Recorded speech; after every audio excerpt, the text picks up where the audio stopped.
הנקודה הזאת בקצרה. לא, זה עניין אחר. אז שנייה רגע, לגבי יהודה ושומרון, חשוב מאוד. אוקיי, זה מתחבר. מתחבר. אז עניין חשוב לגבי יהודה ושומרון, מלבד ההיבט של הריבונות. אנחנו רואים בחודשים האחרונים תופעות מאוד חמורות.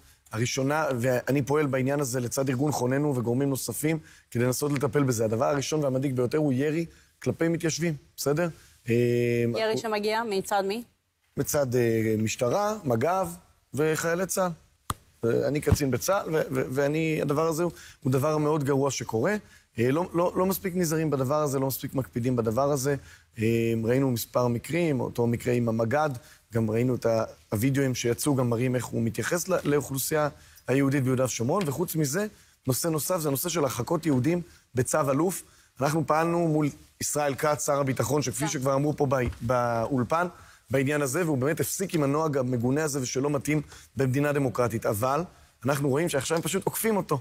והמחלקה היהודית בשב"כ משתמשת באלוף אבי בלוט, שאני אתמול הייתי אצלו, ותכף אני אגיד על זה משהו במילה, והם בעצם עוקפים את שר הביטחון ישראל כץ ומקיימים צווי הרחקה. בעצם הם לוקחים מתיישבים בני 14, 15 או גם 30, ובעצם אומרים, עכשיו אתה לא יכול לצאת מהבית הזה 6 חודשים.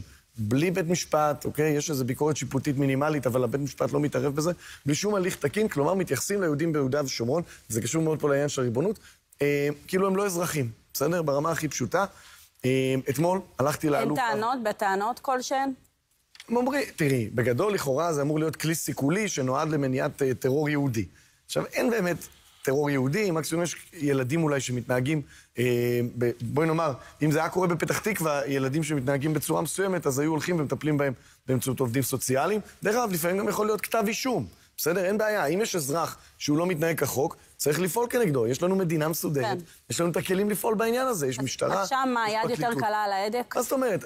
יש גורמים במערכת של מדינת ישראל שלא מתייחסים למתיישבים בצורה כאילו הם בני אדם, כאילו הם אזרחים, כאילו יש להם איזשהם זכויות, ומפעילים כנגדם כלים לא דמוקרטיים. לא, מעניין אותי, הדברים האלה הגיעו גם לשר הביטחון, כמו שראיתי. ודאי, פנינו במכתב לשר הביטחון, הייתי בשתי פגישות בעניין הזה עם עוזר שר הביטחון לענייני התיישבות, ואתמול הייתי גם אצל האלוף אבי בלוט, והנקודה שעליה אני רוצה לדבר ולזה, ושהיא גם קשורה לעומר רחמים, שהוא דווקא בנושא הזה צעק בקול חזק מאוד לפני כחודשיים. אבל ראשי ההתיישבות לא נגעו בזה מספיק חזק. אני אתמול בפגישה עם האלוף בלוט, התרשמתי שהוא לא מרגיש שיש בעיה, שהוא מקבל סוג של גיבוי, אולי גיבוי בשתיקה מראשי ההתיישבות, ושהם לא לוחצים אותו בכלל בעניין הזה מספיק. כלומר, אז הנה, אני קורא מפה בעצם מה שנקרא לאנשים שנמצאים בהובלה. על זה אנחנו מדברים. האנשים שנמצאים בהנהגה של ההתיישבות. אתם צריכים לפנות לצבא, לפנות למדינה, לפנות לחברי הכנסת, לפנות לשרים וללחוץ אותם בעניין הזה, שדמם של יהודים לא יהיה הפקר.